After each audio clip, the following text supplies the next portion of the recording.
सभी मित्रों को नमस्कार। जब आप मुझे नमस्कार कर रहे हैं तो मुझ पर केंद्रित ना हो, अपना भी स्मरण रखें। ये कौन है जो नमस्कार कर रहा? ये दोनों हाथ आपस में जुड़े, इसे कौन जान रहा है?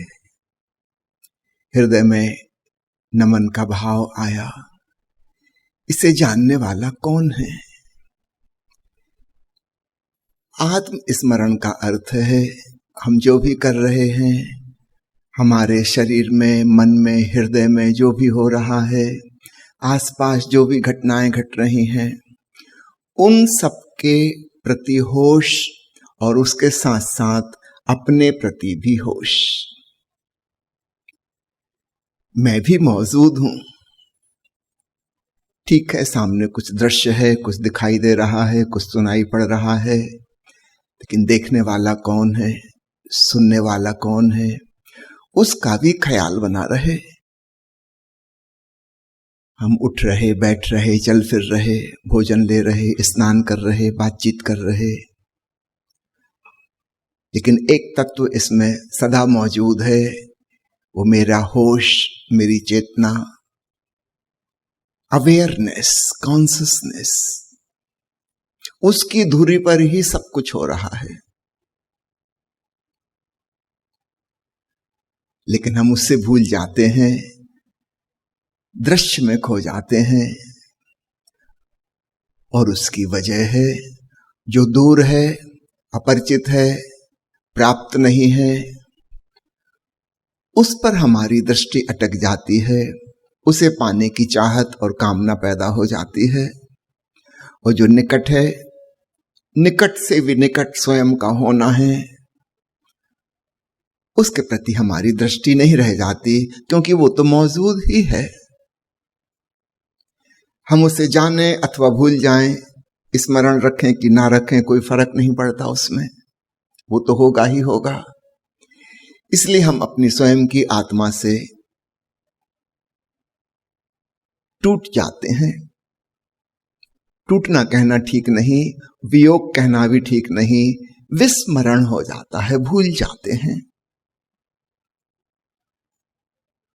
उसकी कोई जरूरत महसूस नहीं होती।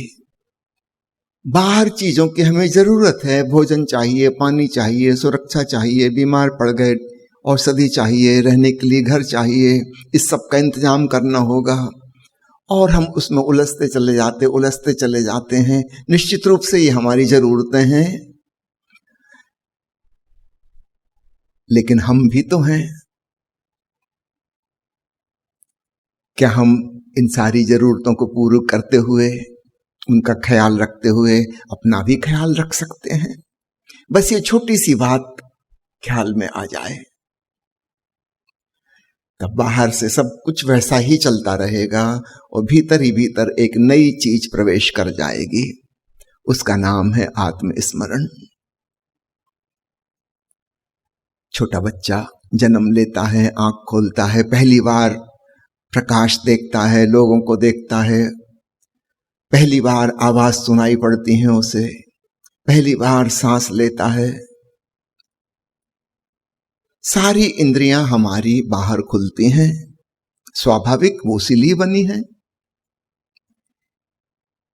फिर धीरे धीरे हम इसी में उलझते चले जाते हैं, बाहर हमारे लिए महत्वपूर्ण होता चला जाता है, और अपना स्वयं का होना जैसे उसका कोई महत्व ही नहीं है, वो है कि नहीं है बराबर हो जाता है। इस प्रकार हम संसार में उलझ जाते हैं, क्योंकि बाहर की चीजों को हम बहुत ज्यादा महत्व देते हैं। मैं आपसे नहीं कह रहा हूं कि वो महत्वपूर्ण नहीं है, लेकिन उनसे भी ज्यादा महत्वपूर्ण एक तत्व और है, वो है स्वयं का होना। उसकी कीमत पर दूसरी चीजों को स्मरण में नहीं रखना है, उसकी कीमत पर नहीं। वो भीतर स्वयं का होना बना रहे ख्याल में, उसके बाद सब कुछ चलता रहे, सब सुंदर है, अच्छा है, उपयोगी है, जरूरी है, लेकिन भीतर का ख्याल, अपना ख्याल न छूटे। हमारे देश में गांव में जब कोई व्यक्ति गांव से बाहर जाता है किसी काम से, व्यापार से, तो गांव वाले, घर वाले कहते हैं बेटा अपना ख्याल रखना। ये छोटा सा वाक्य अपना ख्याल रखना, एक तो इसका साधारण अर्थ है, अब वो हम सब जानते हैं, अपना ख्याल रखना, लेकिन एक गहरा अर्थ भी इसमें छुपा है कि तुम बाहर शहर में जा रहे हो, बड़ी चकाचौंध होगी, मनोरंजन के साधन होंगे, तुम्हारे लिए सब चीजें नई नई होंगी, आकर्षक होंगी, उसमें अपना ख्याल भी रखना। बड़ा आध्यात्मिक संदेश इसमें छुपा हुआ है, अपना ख्याल रखना। ये छोटी सी बात नहीं है, बहुत बड़ी बात है। सारे अध्यात्म का सार उसमें समा जाता है। भगवान कृष्ण गीता में कहते हैं, हे अर्जुन, मैं प्रत्येक प्राणी के भीतर मौजूद अंतर्यामी हूं, मैं ही सबको जानता हूं और मैं ही जानने योग्य हूं। बड़ा सार गर्भित वचन, मैं ही सब जानने वाला हूं। वो जो हमारे भीतर होश की क्षमता है, चैतन्यता है, इंद्रियों के माध्यम से बाहर के जगत में वही सब कुछ जान रही है। और फिर कृष्ण कहते हैं, मैं ही जानने योग्य हूं, असली जानने योग्य।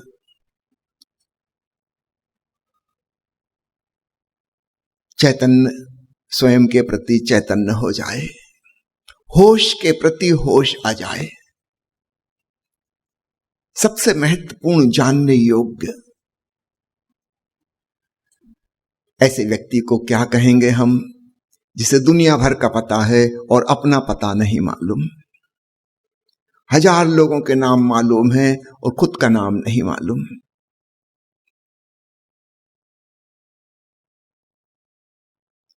हम कहेंगे आदमी पागल है। क्या हम सब भी कुछ ऐसे ही पागलपन में नहीं है? दुनिया भर की जानकारी है, मैं कौन हूं बस इसका उत्तर नहीं मालूम। हमारी अन्य जानकारी की कीमत फिर क्या है? जो निकट से निकट है, स्वयं का होना उसे भी नहीं जानते, अपने घर का पता नहीं है, वो पूरी पृथ्वी का भूगोल पता है, कहां क्या है। यह जानकारी भटकाने वाली साबित होती है। हम अपने घर से दूर और दूर और दूर निकलते जाते हैं। हमारी जिज्ञासा, हमारी उत्सुकता दूर की चीजों में होती है। कल किसी ने चुटकुला भेजा था, मुझे बहुत अच्छा लगा। उसने कहा है कि आजकल के सोशल मीडिया के युग में फेसबुक में 5000 फ्रेंड्स हैं, उनमें से हम अधिकांश को जानते नहीं, कभी देखा नहीं, कभी बात नहीं की, बिल्कुल अपरिचित, घंटों फेसबुक पे व्यस्त रहते हैं। और जितने जान पहचान वाले हैं वो सब ब्लॉक लिस्ट में हैं, वो फ्रेंड लिस्ट में नहीं है। जिनसे जान पहचान, उनसे तो हमारा लड़ाई झगड़ा हो चुका, क्रोध कलह हो चुकी, उनसे तो दुश्मनी हो गई, उनके तो नंबर ही ब्लॉक कर दिए हैं। हंसना मत, ये हम सब की स्थिति है। अज्ञात अपरिचित हमें बुलावा देता है, आमंत्रण देता है, और जो ज्ञात है, परिचित है, निकट है, पास है, उसको हम टेकन फॉर ग्रांटेड कर लेते हैं। उसकी तरफ हमारी नजर ही नहीं उठती, उसको हम भूल जाते हैं। तो आत्मस्मरण की साधना फिर क्या होगी? आत्मस्मरण की साधना होगी, हम जो कुछ भी कर रहे हैं, हमारे आसपास जो कुछ भी हो रहा है, उस सब का ख्याल रखते हुए एक और ख्याल, स्वयं का स्मरण।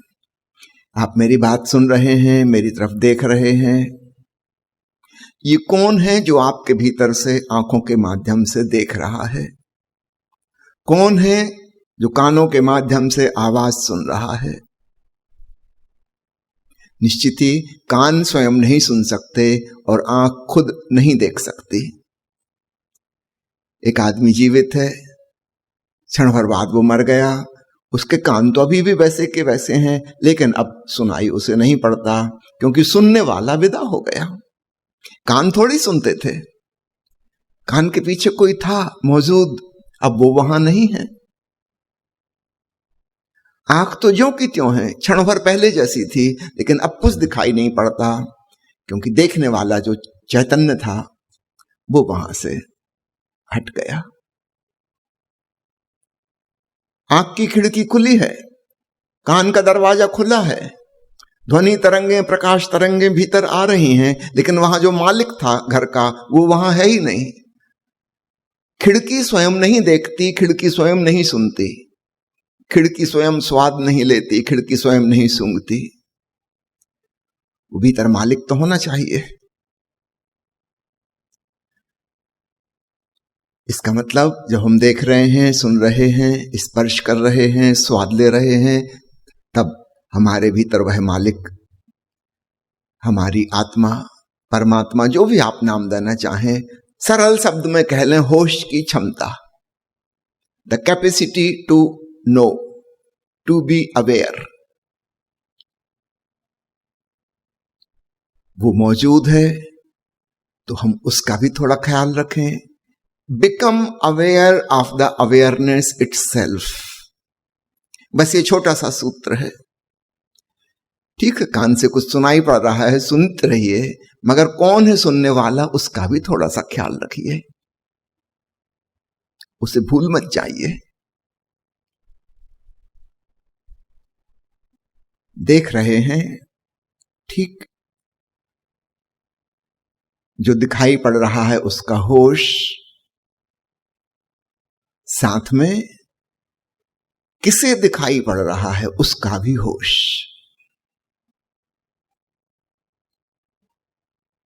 शेख फरीद एक सूफी संत हुए। एक आदमी ने एक बार उनके पास आके पूछा कि हमें भरोसा नहीं आता, कहानी है कि जब मंसूर के हाथ पैर काटे गए तो वो मुस्कुराता रहा, और उसने कहा कि जैसे तुम देख रहे हो हाथ पैर कटते, वैसे ही मैं भी देख रहा हूं। तुम मेरी गर्दन काटोगे, तुम तो देखोगे ही देखोगे, मैं भी देखूंगा। कहानी कहती है कि जब उसकी गर्दन काटी गई और मस्जिद की सीढ़ियों से लुढ़कती हुई वह नीचे गिरी, तब भी मंसूर की सिर हंस रहा था, हंसी की आवाज। इसको चमत्कारी कहानी मत समझना, लेकिन एक काव्यात्मक प्रतीक, एक उपमा, जिससे हम समझ सकते हैं कि मंसूर की गर्दन कटने के बाद भी वो जो चैतन्य है उसे कुछ भी नहीं हुआ। वह दृष्टा चैतन्य है। तो उस आदमी ने शेख फरीद से पूछा कि मुझे भरोसा नहीं आता, ऐसे कैसे हो सकता है। शेख फरीद ने कहा कि वो देखो वहां एक नारियल का ढेर लगा हुआ है, एक नारियल उठा लाओ। वो आदमी वहां से एक नारियल उठा के लाया। फरीद ने कहा कि इसको तोड़ो, लेकिन इस ढंग से तोड़ना कि भीतर की गिरी न टूटे, ऊपर की खोल टूट जाए। उस आदमी ने कहा कि यह संभव नहीं, ये कच्चा नारियल है, खोल और गिरी आपस में जुड़े हुए हैं, एक को तोड़ेंगे तो दूसरे भी टूट जाएगी, बचा नहीं सकते। फरीद ने कहा फिर पका हुआ नारियल लाओ। वो ढेर में से एक दूसरा नारियल लेके आया, सूखा हुआ नारियल। उसको हिलाने से स्पष्ट आवाज आ रही थी कि गिरी अलग है खोल से। फरीद ने पूछा कि क्या इसको तोड़ सकते हो बिना गिरी को तोड़े? उसने कहा हाँ जरूर तोड़ सकता हूं, क्योंकि गिरी अलग है। फरीद ने कहा रख दो वापस, तुम बात समझ गए। ठीक ऐसा ही है, हम सामान्य मनुष्य के भीतर वो जो भीतर का चैतन्य है वो तन मन की खोल से चिपका हुआ है, आइडेंटिफाइड। वो समझता है कि यही हूं मैं, और इसलिए बाहर घट रही घटनाओं के सारे प्रभाव उस पर पड़ते हैं। मंसूर जैसे लोग सूखे नारियल की तरह हैं, उन्होंने आत्मस्मरण की साधना कर करके अपने भीतर के उस तत्व को डिसआइडेंटिफाई कर लिया, तादात्म्य तोड़ लिया। तन मन के साथ एक दूरी बन गई है और अब बाहर की घटनाओं का वैसा असर नहीं पड़ता जैसा पहले पड़ता था। बाहर की खोल जब टूट रही है मंसूर की, तब भी भीतर की गिरी साबत है, उस पे खरोंच भी नहीं आती। उस आदमी ने पूछा, इसकी साधना कैसे की जा सकती है? फरीद ने कहा कि बहुत आसान है, बारंबार स्मरण करो कि मैं अपने शरीर से, मन से, हृदय की भावनाओं से, इन सबसे भिन्न और पृथक हूं। नारियल की गिरी को खोल से थोड़ा अलग करने की कोशिश करो और यह हो जाएगा, क्योंकि वास्तव में दोनों अलग अलग हैं। थोड़ी कोशिश करो। वो आदमी यह सूत्र लेके गया और 15 दिन बाद लौट के आया और बहुत प्रसन्न। उसने कहा, अद्भुत चीज आपने समझा दी नारियल का उदाहरण देके, मेरे भीतर भी कुछ अलग हो गया। अब मैं चलता हूं तो मुझे ऐसा लगता है कि शरीर चल रहा है और मैं इसे जान रहा हूं। मैं जानने वाला तत्व हूं, चलने वाला नहीं। ये क्रिया, ये कर्ता कोई और है। फरीद ने कहा, बहुत ठीक, अब दूसरा प्रयोग करो मन के साथ। मन में विचार चलते हैं। शरीर को तो तुमने जान लिया कि शरीर की कर्मेंद्रियां हैं, हाथ पैर हैं, वो क्रिया कर रहे हैं, तुम जानने वाले हो। अब ऐसा ही मन पर अप्लाई करो। चुपचाप देखो क्या हो रहा है मन में। तुम करने वाले नहीं हो, तुम जानने वाले हो। हमेशा दो चीजों में भेद करते चलो। करने वाला, जानने वाला अलग अलग है। शरीर करने वाला था, तुम जानने वाले हो। अब इसी प्रकार मन विचार करने वाला है, सोचने वाला है, उसको अपना काम करने दो। तुम चुपचाप ऐसे देखो जैसे किसी को दूर से देख रहे हो। कुछ दिन के बाद वो आदमी आया, कहने लगा, मैं अत्यंत शांत हो गया हूं, अद्भुत विधि आपने दी। फरीद ने कहा, अब एक कदम और उठाना। विचारों से भी ज्यादा सूक्ष्म हृदय की भावनाएं हैं, उनके साथ सजग होना थोड़ा कठिन है, लेकिन तुमने तन और मन के प्रति साध लिया, शारीरिक क्रियाओं और मानसिक क्रियाओं के प्रति साध लिया दृष्टा भाव। अब भावनाओं के प्रति भी साध पाओगे। स्थूल से सूक्ष्म की ओर क्रमशः चले चलो। क्रोध आता है, उत्तेजित होने की जरूरत नहीं, चुपचाप देखो कि क्रोध आया। थोड़ी देर को धुआं धुआं हो जाएगा, बादल घिर जाएंगे, कोई बात नहीं, परेशान नहीं होना, चुपचाप देखते रहना क्या हो रहा है। कुछ देर के बाद फिर आकाश साफ हो जाएगा, निर्मल। जानना कि ऐसा हो रहा है। कभी प्रेम की भावना आएगी, चली जाएगी। कोई भावना कभी टिकती है? अंग्रेजी में भावना को कहते हैं इमोशन। इमोशन का मतलब होता है that which is always in motion, in movement. आई है, चली जाएगी, उसको इतनी गंभीरता से लेने की जरूरत नहीं। खुशी की भावना आई है, चली जाएगी। उदासी की भावना आ गई, चली जाएगी। कभी सुख आएगा, कभी दुख आएगा, आने दो, जाने दो। न किसी को बुलाना, न किसी को हटाना, वो खुद अपने आप चले जाते हैं। तुम चुपचाप तमाशबीन की तरह देखते रहना। एक बात ख्याल रखना, you are the host and emotions are guest. वो जो भावनाएं हैं वो अतिथि हैं, मेहमान हैं, तुम्हारे घर आई हैं, लेकिन तुम मेजबान हो, तुम घर के मालिक हो। तो मेहमान आया है, मेहमान चला जाएगा, कोई दूसरा आएगा, वो भी चला जाएगा। तुम घर के स्वामी हो, ऐसा भाव रखना भावनाओं के संग। फिर 15-20 दिन बाद वो आदमी आया, अब तो अद्भुत रूप से आनंदित था। उसने कहा कि आपने गजब कर दिया, इतना छोटा सा सूत्र मैं याद रखता हूं कि मैं स्वामी हूं, मैं घर का मालिक हूं। और अब तो मेहमानों ने आना बंद ही कर दिया, थोड़े दिन तो आए। वो मेहमान तभी तक उत्सुक हैं जब आप उनके लपेटे में आ जाओ। यदि आप दूर खड़े रहे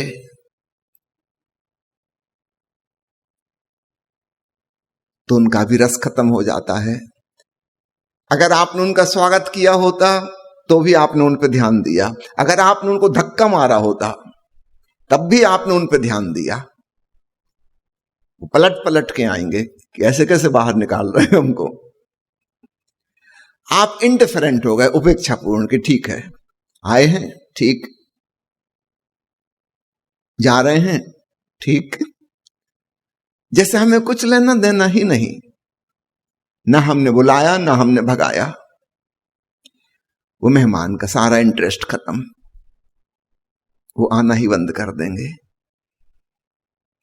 एक भावातीत अवस्था, ट्रांसेंडेंटल स्टेट उपलब्ध हो जाती है।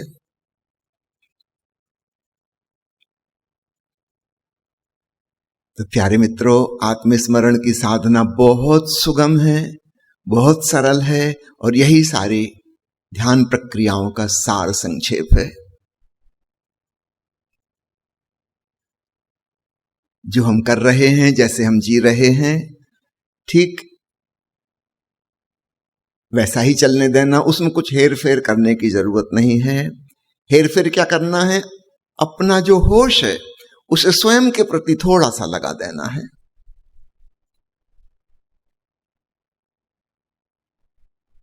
थोड़ा सा, ज्यादा नहीं कह रहा हूं, बीच बीच में याद आ जाए और आप पाएंगे एक चमत्कारिक प्रक्रिया शुरू हो गई। बाहर की चीजें धीरे धीरे फीके पड़ने लगी, गौण होने लगी, और स्वयं का होना प्रगाढ़ होने लगा।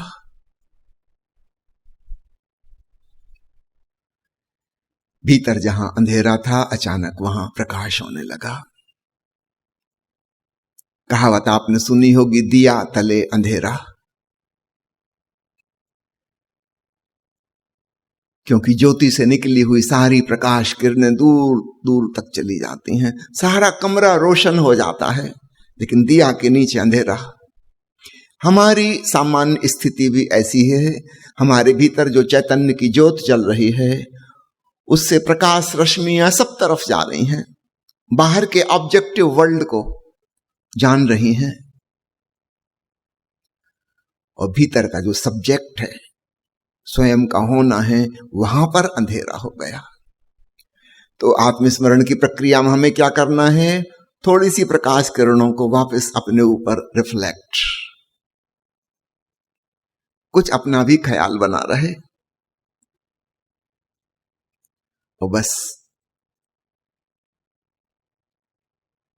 एक जादुई प्रक्रिया शुरू हो जाती है। और फिर उसमें इतना रस आने लगता है कि धीरे धीरे बाहर का ऑब्जेक्टिव वर्ल्ड हमारे लिए फीकी पड़ जाती है, और वो जो सब्जेक्टिव फीलिंग ऑफ बीइंग, स्वयं के होने का एहसास है, वह अत्यंत रसपूर्ण, शांतिदायी आनंद से ओतप्रोत हो जाता है।